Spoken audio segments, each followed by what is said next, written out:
Good evening, everyone. I am Mike Asherbrenner, the proud and humble leader of the Hounds of Business, and you are watching the Hounds of Business Live Happy Hour. So be happy, go grab a beverage, get ready, network, especially if you're in IT. You don't have to be in IT to be inspired today.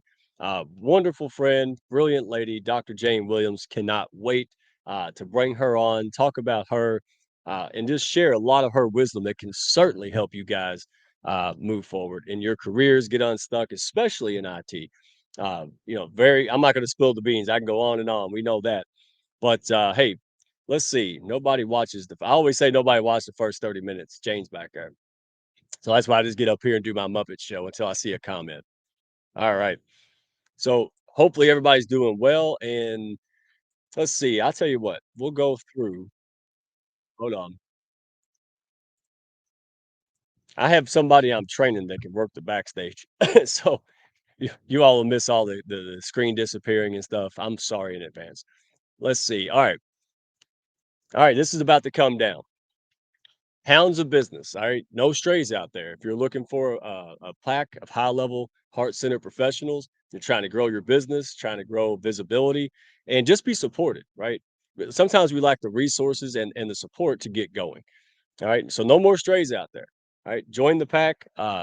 Check us out. There's pack members all up in there.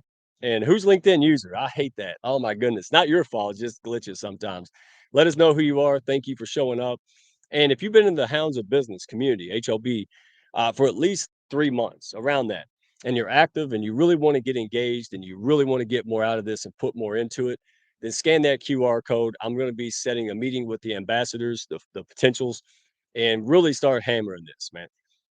This is people who get closer to the most active people in the hounds tend to blow up, all right, and quickly. All right. So make sure you scan that QR code. And if you're not a member of the Hounds of Business, what are you waiting for? Come on now. Hey, don't do it yourself. We don't have an ego in this. Hey, all you got to do is treat it like a buffet. You can have all, none, some, come back later, watch the game. No, you never walk into a restaurant, they don't stick your face in the mashed potatoes. Or if you're a vegan, make you eat the steak dinner. Test drive us. Just like you try on clothes before you buy them, right? Hopefully you date before you get married. Same concept. All right. Don't go at it alone. Check us out. We're here for you to support you, and we are blowing up like crazy. All right. So the more the merrier, guys. All right. Let's see. Oh, we got Jackie. Jackie. Well, whoever said that, there you go. That's you. Who is that? I know you. I'll say I think I know who that is. I'll be honest and let you know if I know who that is. So do us a favor. If you know of anybody in IT, technology, go ahead and tag them on this. Go back to the LinkedIn, tag them in the comments. We want to make sure they see it now or later. There it is. I knew it. Sarah P. Wonderful. So glad you were here. And you're going to love this. You're going to love Jane, Sarah. Oh my goodness. You too. If you haven't chatted, we got to connect you guys. So another fellow hound. So I'll tell you what, I'm going to go ahead and roll this intro and we're going to get the party started.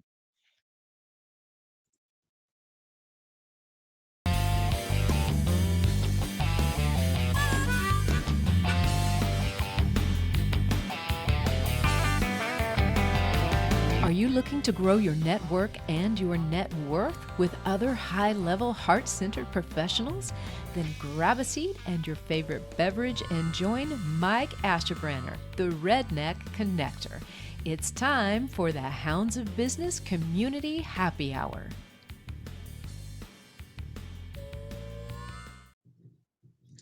All right. Welcome back. Now they're piling in. They're taking a little bit of time, right? So summertime's coming down. The kids are at school, blah, blah, blah. But I hope everybody is having a good time. I ain't gonna lie, I'm a little bit tired. But that's because I'm working hard because I'm passionate. So let us know what you've been doing out there in the comments. Hey, what are you working on? All right, it's okay. You should network inside of this. Don't pitch slap with a P, okay? But network, get to know each other, say hi, ask questions. Dr. Jane, she's brilliant and friendly as she is brilliant. So, how are you today, Dr. Jane? I am great. How are you? You said you're tired, but Well, yeah, well, I was, and then I saw you back there, and I just started blah blah blah, right? Because that's what I do when I like people, just talk. That's what I do. So, so glad to see you. Sarah's here. Let's see, Jen Lynn. I can't see her. There's a lot more comments that there's a glitch on not just LinkedIn but Restream as well. So if we pass you up, it is not intentional. So sorry. But when you see people come in, let them know. And if they're not a hound, hey, shout them out because we want people to grow, right? That's what we want. So there we go. That must be all right. So let's get going. I this is serious. Like I didn't even do no goofy stuff in the middle and beginning. I just want to get right to it. So let me read if I can find it because you have an amazing bio and your story is just really just inspiring. So let me see if I can pull it out. There it is. All right, now Jane, I don't read for just anybody. Okay, so you feel special yet? Yeah. Yeah, like what's the? That's the right answer. Thank Yes, you. ma'am. All right. So Jane Williams, your company and your brand, right? Your coaching is find your fire. All right. Sometimes the best way to through a brick wall isn't straight through it; it's over or around it. These words, spoken by Jane Williams' father, perfectly represent her transformation from timid to triumphant. At a young age, Jane was known to be intellectual and creative. She even skipped ahead to the first grade, and while this helped her academically, she was personally overwhelmed by the transition, causing her to become shy and reserved. This condition seemed to plague her path for years until the day she came to do a speaking presentation for her IT graduate class. She realized that she didn't want to be remembered for falling apart and failing, but for giving an amazing performance. The time had come for her to find her fire and rise to the challenge, which is exactly what she did.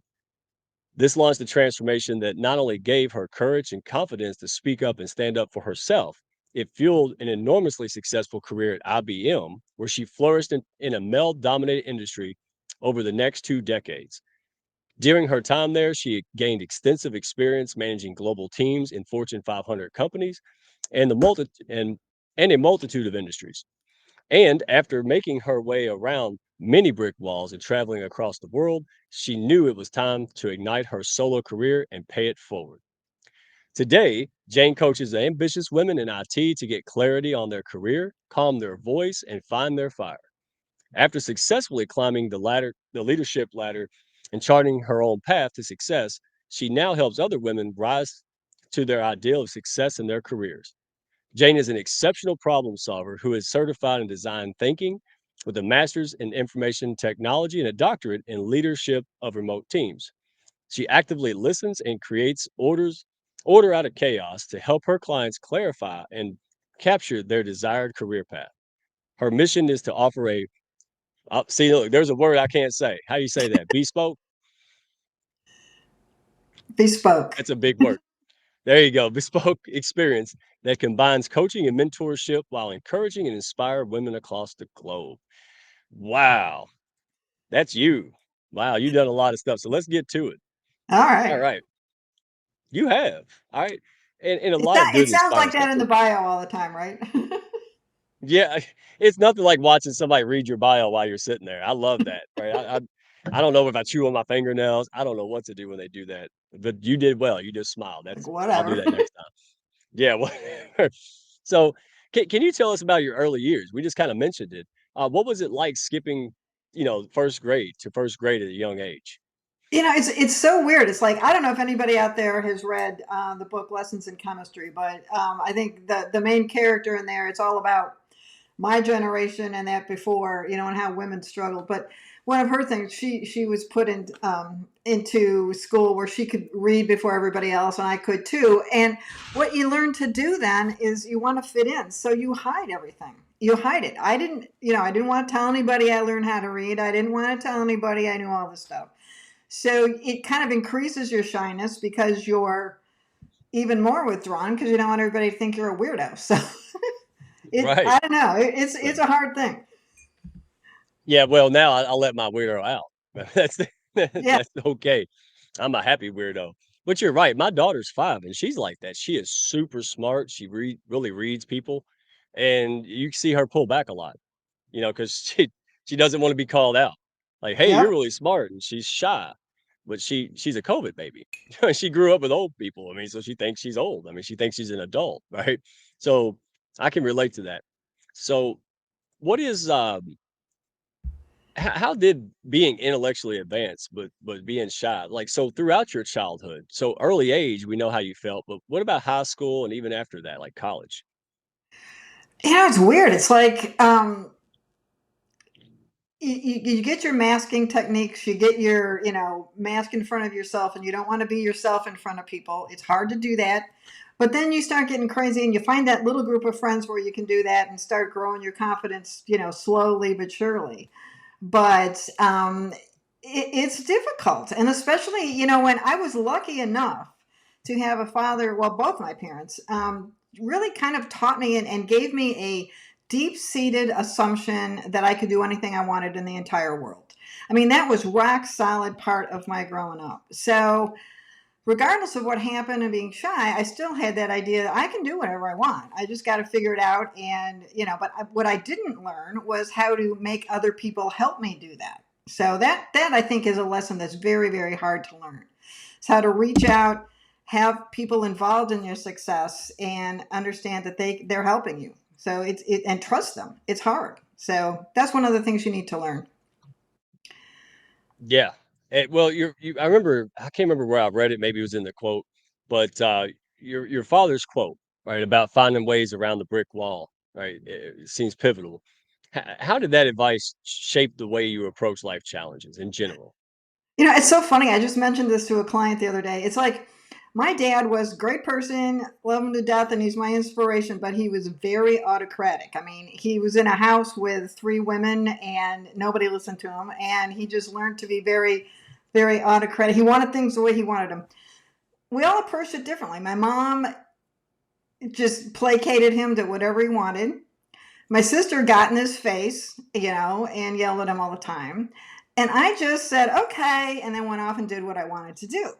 So, three different approaches to facing, a brick wall like that. And it's never effective to just give in and let someone run over you. And it's also never effective to get in their face and just hammer your way through the brick wall. It very rarely works. So finding a way, and it's really, really helped. And I think, when I work with clients, they learn it. It really know what you want, know what that person wants, and then come at them in a way that you can get what you want and they feel like they did too. So it's a win-win for everybody. Okay, 2 things. Be like water, alright? And I wish I learned that way back like you, but, yeah, I'm a slow learner, so, in some things. But I've realized if you can't go through it, try to go around it, over it, under it, like, go get some, other water and go push it. I don't know, but there's always a way. And I think a lot of us get stuck because we think we're limited, right? And have you encountered that throughout your career where you thought, "Oh, this is my limit. This is as much as I can do." And then somehow you broke through and went way farther than you anticipated. That's really your whole career, is it not?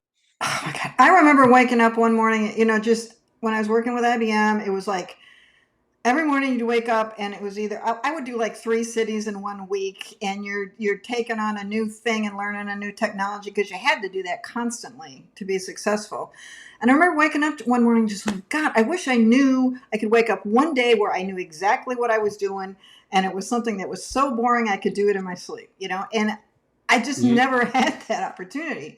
And then I found out when I actually left that I missed that, so you miss that Right. constant push to get out of your comfort zone. But yeah, it's like sometimes you're just like, let me do something boring for one day. Yeah, but you're doing it yourself though, so you don't have to do much of it. You don't have to start a new career to help people and all that stuff, right? I mean, you don't have to do anything. So is that just who you are? Have always been just a really ambitious, driven person? Like you just can't go fishing and flip the lights on and off all day long, right?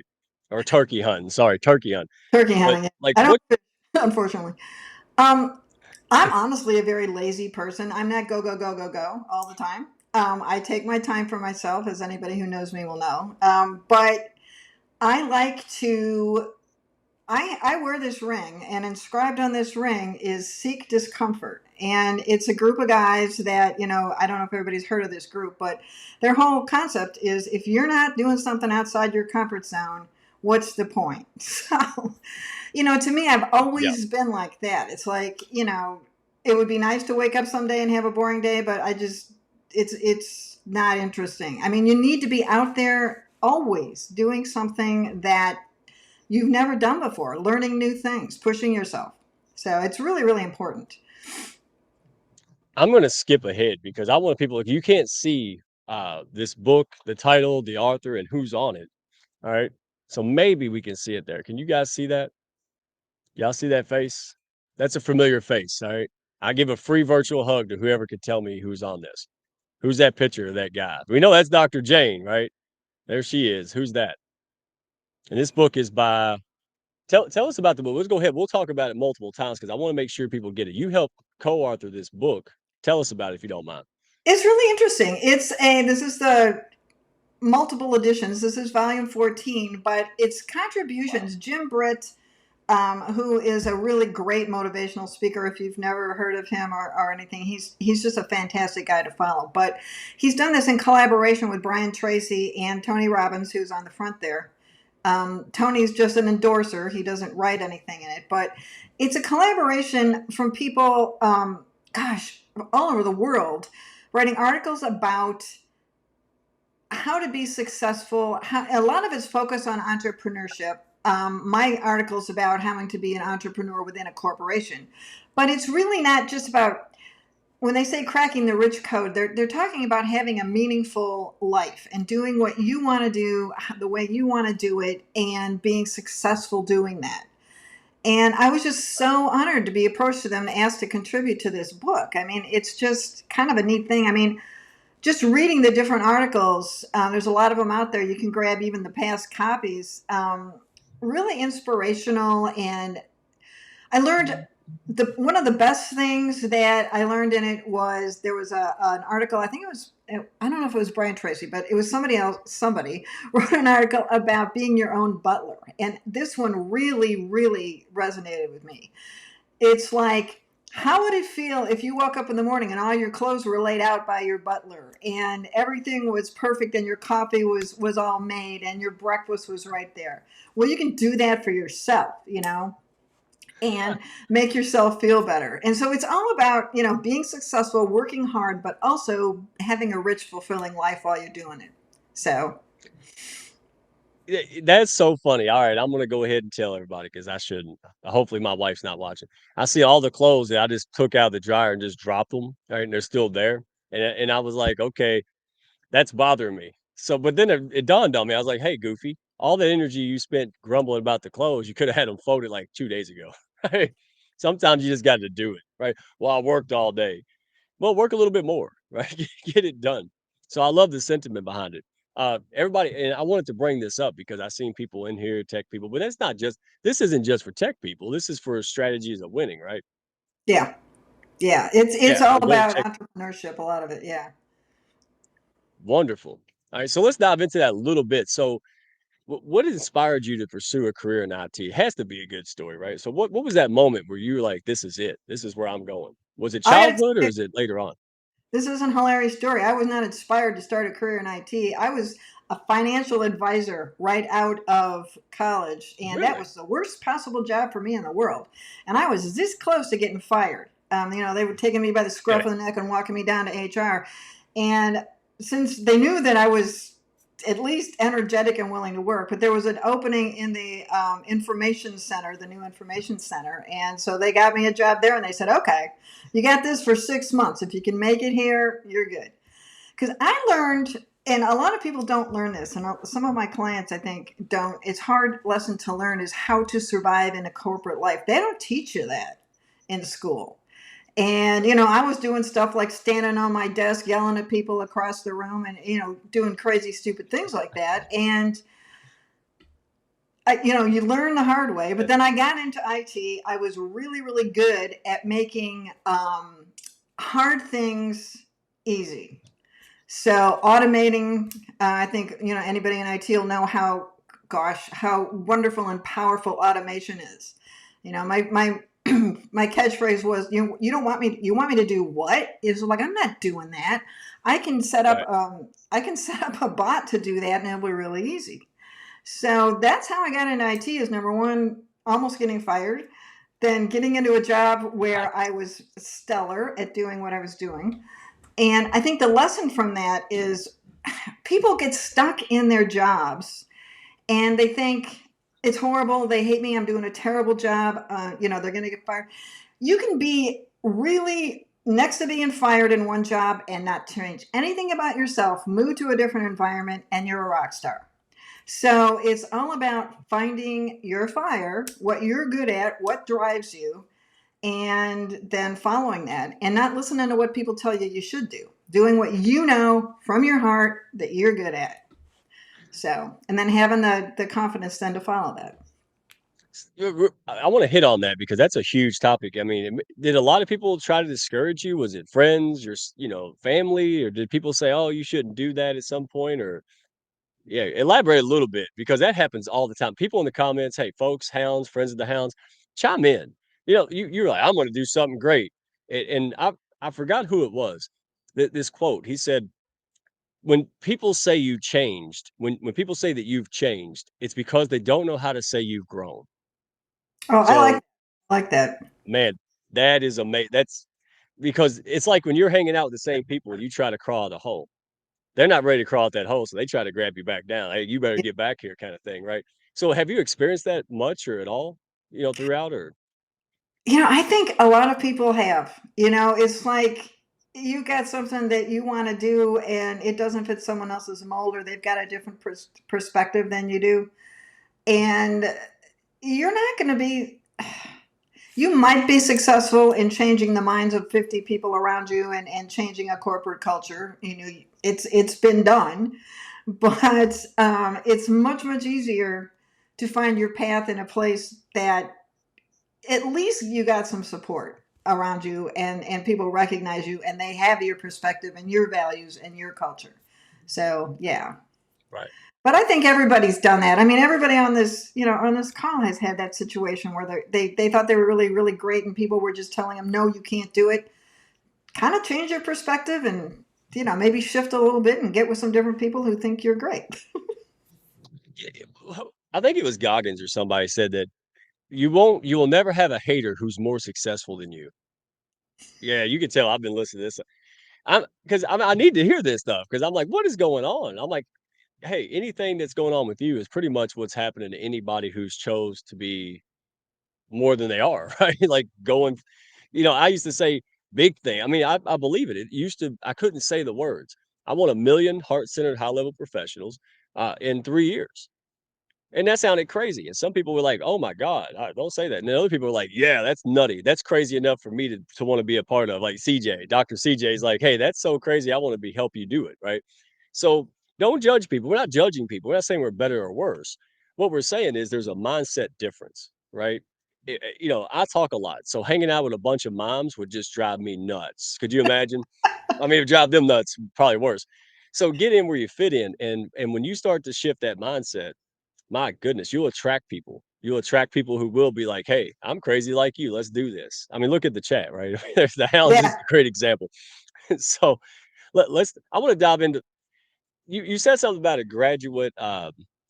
Can you share the story of the graduate class speaking presentation, right?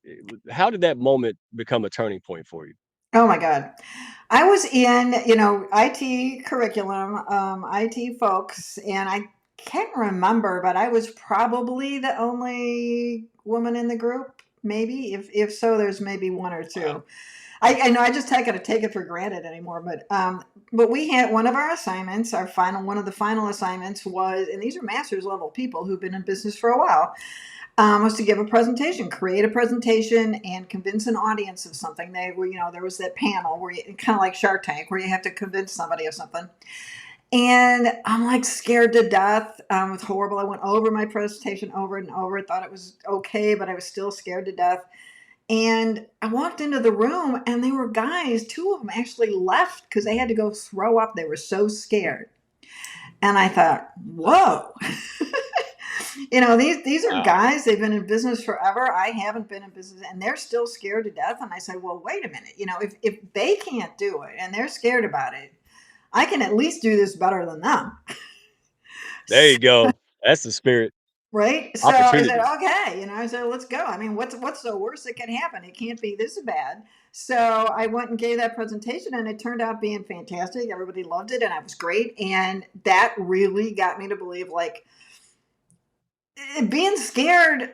My mom said this once to me, like, being shy is the best form of selfishness, which was kind of, thanks, mom. But you're thinking all about yourself. And if you can think, I'm giving this presentation, I'm not, it's not all about me. It's about the people who are listening, the people who are getting something out of it. And do they care if I get up there and look all nervous? That's ridiculous. I'm wasting their time. So it doesn't take that much, to kind of change that perspective. And once that clicks, it's like a lot of things you work and work and work and work at. It's like once it clicks, you got it.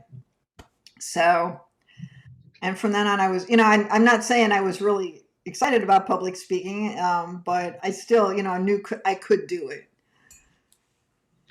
Yeah, there's just a why not? Everybody say, "Well, how can I?" and blah blah blah. You're like, "Why not me? Why not do it?" And it's yeah, it's like, well, let me take a stab at it. My daughter is the same way. I seriously, my you got to meet my 5-year-old. You two, you're on the same path. The guy, I show, she thinks she can do what I do. Like I was using the skill saw, the circular saw, and she's like, "Hey, Dad, can I try?"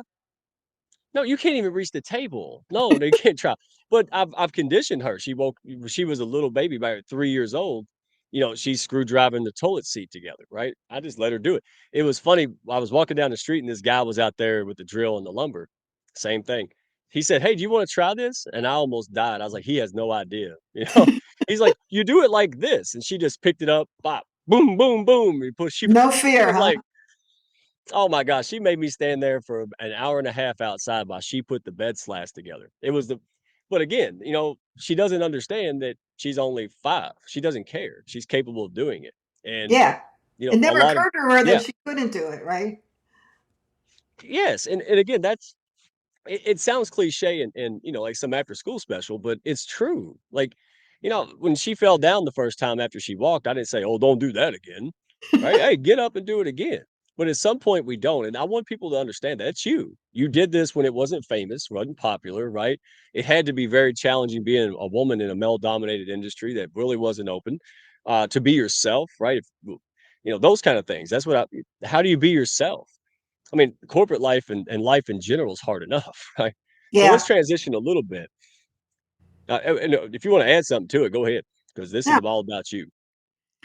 no, go ahead. I mean, yeah, corporate life's a whole different thing. And I know there's a lot of entrepreneurs here, but I see a comment here that Natasha was a QA engineer and software tester with 4 years of experience, and she's got zero job offers. That's a tough one, but Okay. you got to believe that you have something, that's of value. And you're just not getting that across to people. And sometimes that takes a little oomph and doing something a little differently, to get that attention and get people interested in you.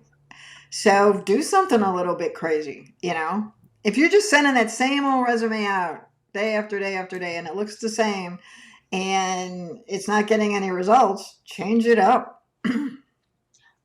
I that is the truest thing. I love it. Like putting on a camo hat and doing business, right? Yeah, it's a little crazy. Who knew? And now I got Dr. Jane here, so it works. But what was it the other day? I noticed. Oh, I've been wanting to talk to this guy. I love the way this guy operates, his values. He's really big in the music. And finally, I was like, you know what? I need to find a way to either move it forward or just, I need to find a way. So instead of sending that boring text message, Jane, here's what I said. I said, "Hey, buddy, not since Snoop Dogg and Martha Stewart has there been such a dynamic duo." I said, "How about we chat and find a way to work together?" Nanoseconds. Hey, let's do that. Like it caught his Yeah. attention, right? Yeah. Because if he doesn't, then I'm like, well, he don't, he wouldn't do anything anyway. But if I say something just kind of zany and out there, a lot of times you catch attention. So don't do something crazy on your resume and blame us. Yeah. But yeah, go find a way. But number one, nobody's reading resumes. They're being put in a pile and fed through an AI engine, right? Um, Hmm. you gotta figure out what will make you stand out. I mean, nobody's reading that wonderful cover letter that you spent three. I know that's probably controversial and people can debate that, but nobody's reading that beautiful cover letter you spent all that time reading, writing. Yeah. You got to do something that stands out and it's different and catches attention of that AI engine. Maybe I don't know, but Well, and it's even not you just go. resumes. It's like call them up. I just saw a post on LinkedIn. It was like reach out, extend yourself, make that phone call, or reach out to the head of a company and say, "Hey, I'm the best person." Um, not doing it is not working out, so why not just do it? So Exactly. That's how this happened. You asked me earlier. You didn't hear the full story. That's how I said I'm already on bottom. I mean, what have I got to lose? Nothing, right? And then opportunities abound. I mean, we'll get to this in just a second, but you're doing it right now. You went from corporate, and now you're starting your own coaching. Very different, right? It's like going across the ocean or something. It's wild, right? So let's see. Go ahead, because I know you had something to say. You're like, woo, it is. I mean, being an entrepreneur is so different from corporate. I mean, my article in the book is about, and I was lucky enough to be part of a entrepreneurial group within a corporation. But even then, I got a group of technical salespeople together, and we had a great product, and we were going out there and breaking all sorts of rules with it. But I still had a marketing department. I still had a sales department. I still had accountants, and all of Right. this stuff. And you don't have that. I cannot believe all you people that have all this fantastic experience and are successful at being entrepreneurs. I mean, that is just the most amazing thing to me. It's hard work, and you've got to be a company of one. You've got to do every single job that there is. So, hats off to that. But Yeah. I'm finding that, yeah, do I love, doing marketing? Not so much. No. Do I love sales? I want to coach. I want to do what I want, what my job is, but you can't. So and that's one of the great things about what you've got here with the hounds, because what you've done is you've built this support system for everybody. It's there, and there's Right. people of all walks of life and all talents and all skills, and they're there supporting everybody. So, that's kind of, a little bit like that environment. So, and you've done a fantastic job building that. So, But I had to you're absolutely right. I hope you guys heard that. I mean, it's you're the absolute truth. When you had a job, you had a skill or multiple skills. Somebody else did the marketing, the positioning, the branding, the accounting. Now, and early, you have to do it in the beginning most of the time. But the goal is to make money, hire other people to do that stuff, right? And start growing your own dadgum business, right? And I think you guys can do it. And Jane, you can do it. You may not want to do it. That's a different story, but you can do it. And I love that attitude. You're just like, well, look, I made it this far. How can I not do this, even though it's a challenge, right? And that's what I think is neat. I mean, it's just like Scott Heathman, right? I mean, he ran an Air Force base, but this yeah. is a different game, right? I mean, birds of a feather, right? So, I think there's too many academia. I think there's too many fluffy self-help books, to be honest, because everything I've read, about 95% of it smells like horse dung. Like it's not working in the practical real world. Yeah. That's why I was putting that book out there. Everybody, the QR code's at the top left. All right. Scan that code because these are good. This is useful stuff. This is people who actually won, right? And went through the pain and the sacrifice. This is not academia. This is good stuff. So grab that book and Jane said she'd autograph it for me. How many autographs you do? Yeah, don't lie. How many autographs? I ain't the first. Oh, I do at least 1,000 a day. I swear. Yeah. Okay. See, I want to be 1,001, dadgummit. All right. So Oh, I love this I got to comment get that you. just came up there. If you don't love the task, love the challenge. I love that. Right. Yeah, Tyson but said that. He says discipline is doing something that you hate like you love it. I love it. I love it. But Absolutely. there's so many people in the house. Like, if I'm not really good at video stuff, there's someone in the house that is. If I'm not really good at writing, I've met Barb Hazelton and all these people that there's something that somebody in this group is good at what you're not. And that really, really is key. I mean, it's just so valuable. It is. Pushing people up. Yeah, and we met through Tanya Eberhart, right? Brand Face, the great Yep. and one and only. Look, never look. Said her name like Beetlejuice. We got to put her up there. Look, there it is. Tanya Eberhart, met through her. I mean, everybody knows I'm biased. I'm always biased, but they truly, she came at the right time in my life, and it's so funny when you put yourself out there and you do your best, opportunities seem to come flooding in a lot faster. Than, absolutely amazing to me. But people people say, well, what do they do? Well, they made me look good and sound good and help me get straight. So who can they help, right? And they helped you. I mean, how much of a better difference does it make when you have an expert to say, "Hey, let me save you years of hell and get this done for you." It makes so much difference, right? Well, the hardest thing, I don't know, maybe to everybody out there is easy, but the hardest thing for me was selling myself. You know, I look in the mirror and I see something completely different than what other people see. And having them give you that perspective, give you the help you need. I mean, they did everything from, when I was going to do a photo shoot, they sat me down with a woman who told me what to wear. We walked through options and Right. I didn't know that. I've done a photo shoot and looked horrible later because I thought that dress looked really fast, really great. And it just didn't. So, you all know that. But and how what they do gives you the confidence and really that you just feel comfortable in your own skin working with them. I mean, it's just phenomenal. So, and that combination between the hounds and brand face is so powerful. Oh my goodness. Yeah, it is, and then you got I mean, that's what I love about it. We got, Dr. Constance Leland, Level Up Academy. We gotta do shout outs. Look, Jackie's in here. People I love shouting people out. Jane does too. She loves people. Jill Squire. Okay, I met her with Rochelle Proser, and Amber Williams. We're gonna do an oncology show next week again, and this is just phenomenal. So I love to see the people out here, and, wow, I mean, look, I can't even talk. That's messed up, but I can't talk. But it is. It's something else. Oh, by the way, the style coach job, I applied for that, never heard back. So you're telling me the position's full? I'm gonna have to call Tanya. I applied to be the style coach, which I guess I didn't qualify. Yes. All right, like we're gonna give a shout out. Hey, do us a favor, hounds. Scan this QR code. We're supporting St. Jude Miami Walk Run. We love to give back here. Scan that and donate or share it if you're not able to. It's a virtual and in person. So if you can't make it out to Miami, no worries. All right. But this is very special to our heart. We have a lot of folks that deal with the treatment of cancer. We're helping working on survival rates. And we have friends and hounds who are just facing cancer or loved ones facing it. So everybody scan that QR code. And if you can give $1, just do that. If you can do anything you can, spread the word. Let's do that because it actually starts September 28th. All right. So a lot of people in the hounds, this is near and dear to their hearts. If you're able in a position to help, please do so. And then, speaking of that, our dear friend and hound, Russ Hedge, he's posted about this publicly. And, he is facing his battle with cancer again. Okay.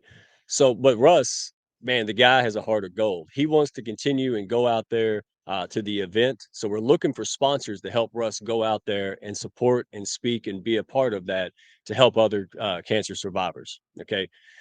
So anybody who's looking for that, Russ is going to give back. He has a great show. He's got multiple shows, and he's willing to give that back in trade for helping him get there.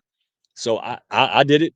I'm not gonna lie. If you're able to, or somebody who wants to help this guy get out there and inspire other people, we wanted to make sure this was seen out here. Okay, and you get a great visibility with his sponsorships. So everybody who knows Russ, I wanted to make sure you guys saw this. People who don't know Russ, what are you waiting for? Chewing on the. He's got 1,000 shows, so you pretty much every hour of the day he's got a show going on, and it's always crisp and clean. So we want to make sure we gave Russ a shout out. But it would be easy for him to say, "I just can't do this," but Russ is going to do this, and that's just the kind of man Russ is. So thank you for all you do for me, everyone in the pack, Russ Hedge. You're the man. We love you to death, and we'll do anything to help you, brother. And then not to go, too, commercial, but HR for you. All right, their transformation kitchen. Scan this. They're doing some amazing, amazing things, and we're going to have them on the show on the 25th. All right, so we can talk about this and get more excitement. But go ahead and scan that code. All the hounds already know. All right, they're doing amazing things. They're helping people become self-sufficient. This is an amazing movement, and I hope to see it copied. I really think that other organizations will copy this from my background in nonprofit. This is something I was doing before I changed career path. Let's just say that. Maybe Jane can interview me next week. We'll get into that. But everybody go out there, HR for you and Chasen Forehand, doing amazing things with people out there. He's got a big support from a lot of top level people, a lot of companies, organizations, and we are just absolutely thrilled to be partnered with him. So make sure you guys scan that QR code or just check him out on Facebook or LinkedIn. He's always talking about that. All right. So Jane, thank you for letting me give shout outs because whoo, so much good things going on in this pack. It's unbelievable. And I'm so glad you're a part of it.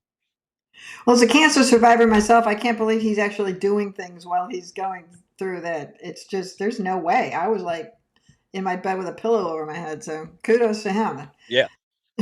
Absolutely. Yeah, and if anybody missed that or if you know, I'll post it in the pack. I'll post it on, my LinkedIn tomorrow. We'll get the ball rolling. Don't feel obligated, obviously, but if you feel compelled to do it, hey, there it is.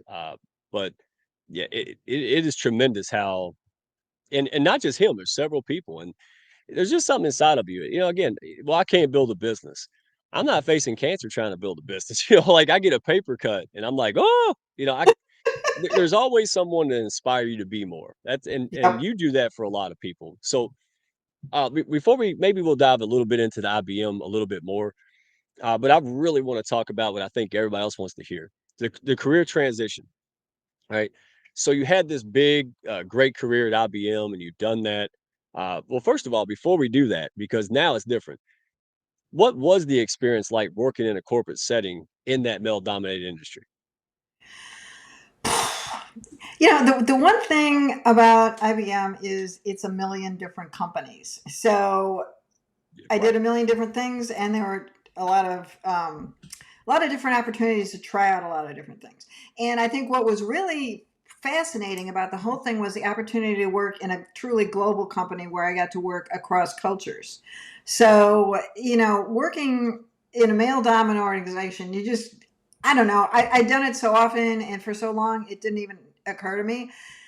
And I did find out later, and I shouldn't probably say this on here. If anybody repeats it, I'll be in big trouble. But my my boss, after I was We'll hired, delete it. I did find out that I was one of the people that was hired when they were really specifically looking for women. So there was not Good. a quota, but they're saying, we were really, you came at the right time, and so sometimes you can take advantage of that stuff. So it did work. I got a lot of attention, and I think I probably did my best because I wasn't afraid to try new things. And I was always, and I still do it now that I've retired and I'm in a volunteer setting. I'm the one going, okay, I'll do that. So Right. try something new. Take it on. If there's a crazy opportunity, then look around and see, are the people that I really don't respect doing this? No, they're not. So I'll do it. So, you know, I love so that. find your That ought to be on a space. t-shirt. Is there anybody I respect doing it? No, might as well. That explains the hound. So you already know the hound Sign story. me You don't need up. to hear that. Yeah. Go ahead. I mean, as a contractor, before I joined IBM, I was a contractor in the IT space, and one of the best things I ever did was I had no idea about database programming, no idea about how to do SQL or anything like that. And I was a contractor at Anheuser-Busch, and their SQL server had gone completely down, and they'd had 3 or 4 different contractors in to look at it, and they all walked out and said, "Oh my God, this is too screwed up. We can't do it." So I said, "Hey, I'll give it a shot." And they locked me in the room, for about 3 days. We walked in the data center and I figured it out. And that Wow. really did kind of launch it. I mean, it was a job that no one else wanted to do. Other people had failed, men.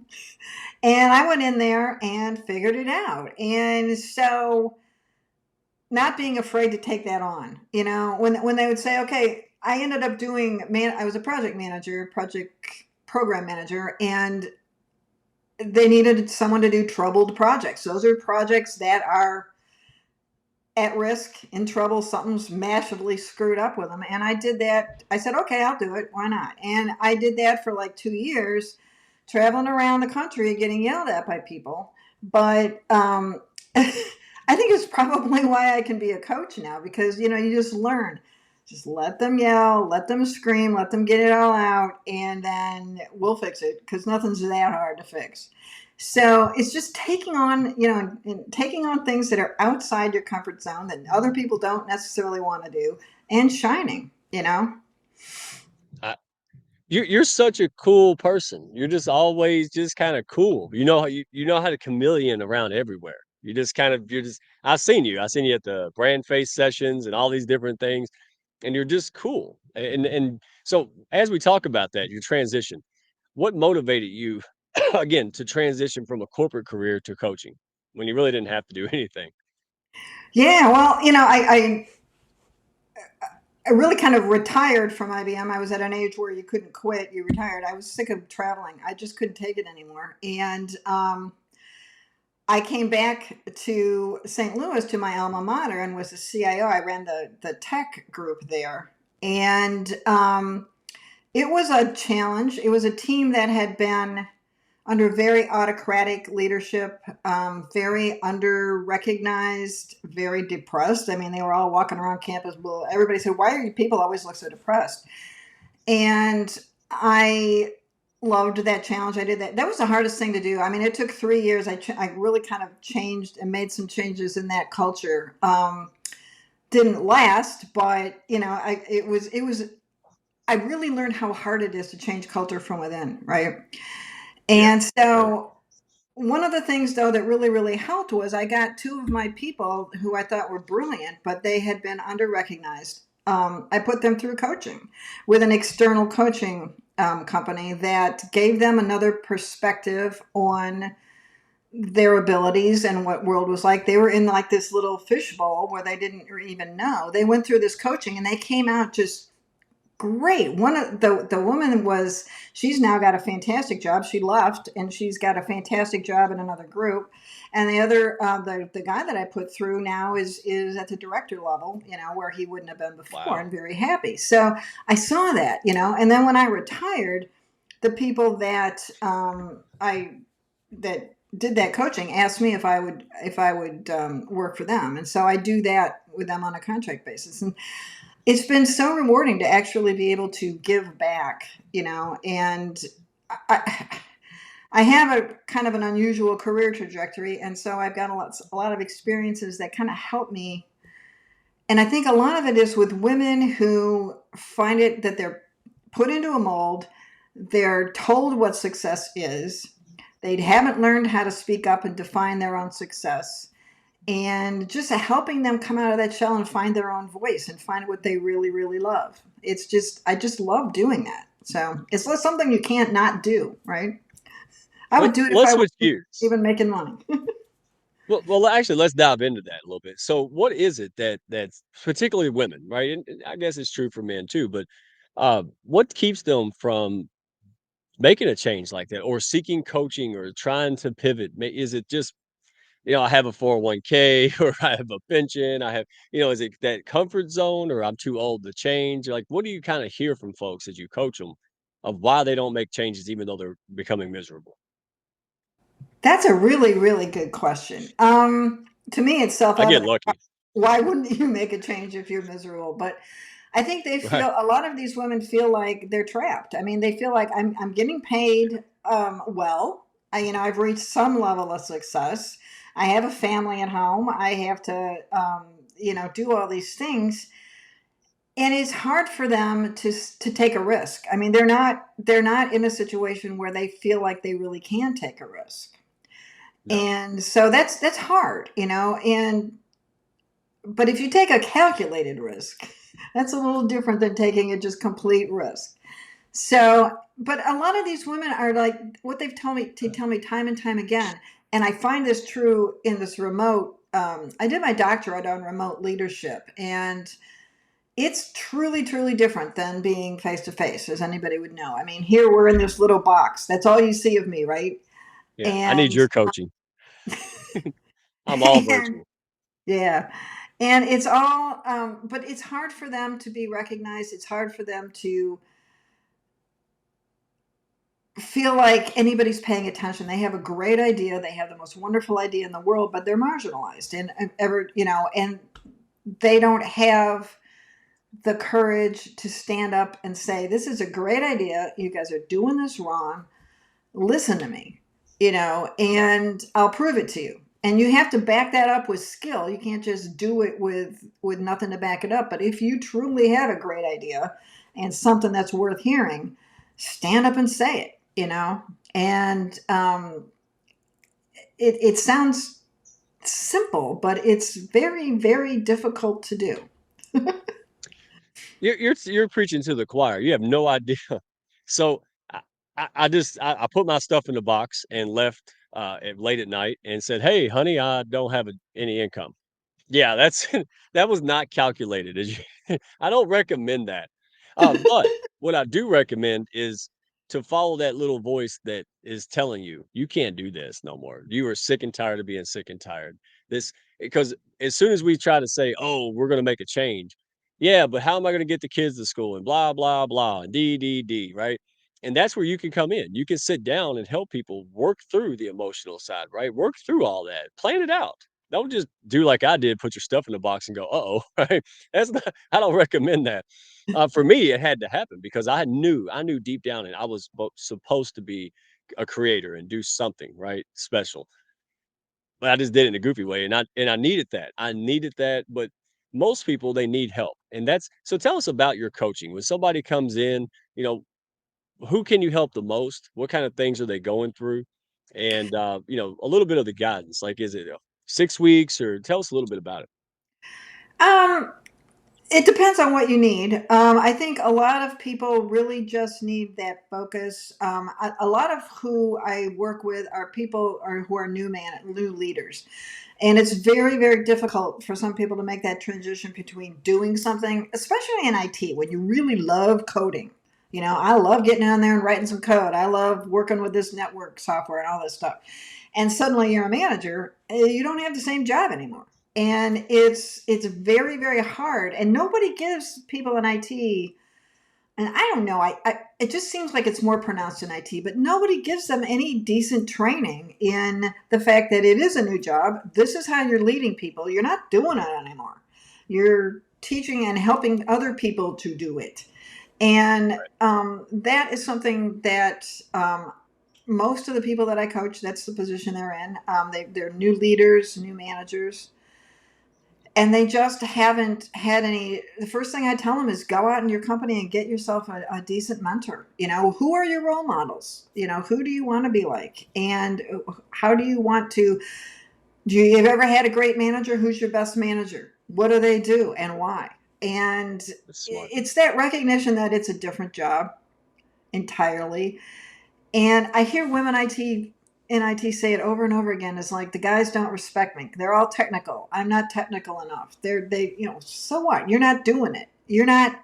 They're great coders, and that's fantastic. Get the best coders you can, but you're doing a different job, and they need to respect that.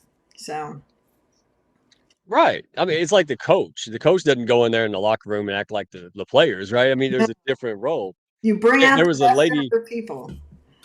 absolutely. There was a lady that used to work a round of attorneys, a lot of attorneys, but then someone said, "Hey, you're not an attorney. You don't have to dress like that. You don't have to act like that, right? You are a different role." And I think that was very telling because then I was like, "Oh, well, I thought I had to do that." No, you're not an attorney. You're a complimentary support to the attorney in the process, but you have a different role. And I love that. See, that was very good clarity right there. So, let's see. So because I remember you saying this design thinking, right? And your doctrine and leadership remote. You use a lot of that. So is there, let's see, what am I trying to say here? Um, if someone comes to you and they're new, right, and they're brand new to the industry, can you still help them, or can you even help ladies transition out of the industry? Like, is there people that are trying to get out of it? Can you help them too, or what? Man, my first interview, I'm bringing out a new newsletter here in about a week or so, and my first interview was a woman who Oh, I good. actually coached out of her job. Um, she's she was in IT. She was very unhappy. we started off with I mean, the first thing you do is try to say, okay, is there something you can do to make your situation better? And as the more we talked, the more we went through it, it was just like, no, it's not going to happen. So, No. and she called me up all excited one day and she said, guess what? She says, I eliminated my own job. I marched down to HR and I said, you don't need this position. I'm leaving. She is now she has a hobby farm with her husband. They're starting a cold business making coffee. They're doing all sorts of different things. And she is the happiest person I've ever seen. And Wow. it was taking that to having that courage to make that jump. And a lot sometimes coaching, you don't tell people obviously to do that, and that's not where you want to be. But as you're talking to them, they suddenly come to that realization themselves. It's like, oh, You're the guide. You're the guide that helps them. It yeah. like the Appalachian Trail, right? Most people, especially my New York City friends in the pack, right? They probably get eaten by bears that, fall off cliffs. You need somebody who's been there, done that, and can help you figure it out. That's where you come along, right? That's what you do. And Like, coaching is all about everybody has what we always say is everybody has whatever they need when they come into a coaching. It's just bringing it out, and letting them see that they have it. I So mean, I'm proof positive. You should have saw me 2.5 years ago. But now about, hanging around all these brilliant people like you and talking and getting to know people and having coaching. I'm the most evolved redneck you've ever seen in your life, right? do you have any You know, photos? Do you have any photos from that past life? I do. I'm gonna have to go. People want to see my fireman uniform. And boy, I look like I'm 8. I look like a kid on Halloween. I don't look like, like y'all think I would look. I'll find them. I'll dig those up and I'll dig up the stuff that I had on LinkedIn before Tanya. That's Yeah. embarrassing too. Here's the I'll transformation. start Yeah. the Hounds Museum. Everybody wants to go. How bad was it? Tanya saw it, was like, oh, right track, wrong train. I'm gonna help this guy, right? Like, I'm gonna say something. Like she said, anybody who calls himself the redneck connector or financial coach, I've got to say hi. I got to find out what that is. But and it goes back to your point. Sometimes you just got to be bold. You just got to go out there. You just have to do something. Try it. If it doesn't work, don't try it again. Right? There's a gazillion other job postings and opportunities, or you can find your own groove. So everybody go out there. What's your website again? I'll It pull is that up. findyourfirecoach.com. Find your fire coach. Make sure everybody goes and checks it out. Pass it on. If you know people who are struggling or just can use some help, or maybe they don't need anything, connect them with Dr. Jane. Birds of a feather flock together. Let's get this going because it's not a game. People are struggling and silently struggling and not happy. And that ruins family relationships, that ruins marriages, friendships, everything. You're right. And for what? Life's too daggum short. It really is. And so amateurs do things alone. All top level professionals have coaches, people who've been there, done that. And you're looking at the realist right here, Dr. Jane. So, any last parting words? So, if there's somebody out there who's been on the fence, they've been trying to bury their head in the sand, they're a little bit shy. I don't know if I should say anything, but deep down, there's pain. They don't. What would be something they could do? What's that baby step that they can take? What's your encouragement to them to just start doing something different? I got to tell you, the house is the perfect place to do that. I came out of my shell in a virtual environment. I was one of the first in chat groups back when they were, I don't even want to tell you, I was working on my Commodore 64. But find your voice in a non-threatening environment. I mean, the house is a perfect place to do it. I mean, people, you just throw everything out there and everybody's gonna amplify it or ignore it if it's crazy, but nobody's going to say that was the stupidest thing I ever heard and you're a moron. So Right. everybody's out there with the best of intentions, and that's a great way to get your confidence. So, yeah, just get out there and dive in. It is. And when you invite somebody, you're not saying, "Oh, look at my stuff or come to my stuff." You're saying, "Hey, I can connect you with other people who can help boost you." And Yeah. so it's a great value. And then you take them off that goofy competitive space of social media and you put them in where you can actually build a relationship with them. And that makes all the difference. So thank you for saying that. No, I did not tell her to say that. No, nobody tells Dr. Jane what to do. All right. It Let me put that works. on It record. works. Yeah, there you go. So, hey, you're a fantastic person. I love the wisdom getting to know you today. Thank you for all the hounds in the comments. I definitely got to connect you and Sarah and Natasha. So, thank you all. Appreciate all you guys and Hey, tune in next week. We're going to do another oncology special. This one is going to be amazing, a little different. So everybody can tune in and share that with everyone. And Dr. Jane, you are fantastic. Tanya Thank you. Eberhardt, thank you so much for the introduction. My goodness. And everybody in the comments, have fun, go to bed, wake up early, kick butt. We'll see you next week, and appreciate it. And if you're a stray out there, all right, some of this resonated with you. What are you waiting for? All right, send me a DM. I would love to plug you in our group call. And hey, you have something special. Courage before confidence. All right, get that support, get those resources you need to scale up. That's why we're here, guys. So I appreciate you all. Dr. Jane, have fun. I appreciate. We'll have you back. This was too much Thank fun. We're gonna have you back soon. you. All right. Well, if I can find my button, I will launch the outro. See you all next one. Thank y'all for stopping by. Be sure to follow, share, and like, and send me a message if you had fun today. Y'all come back now.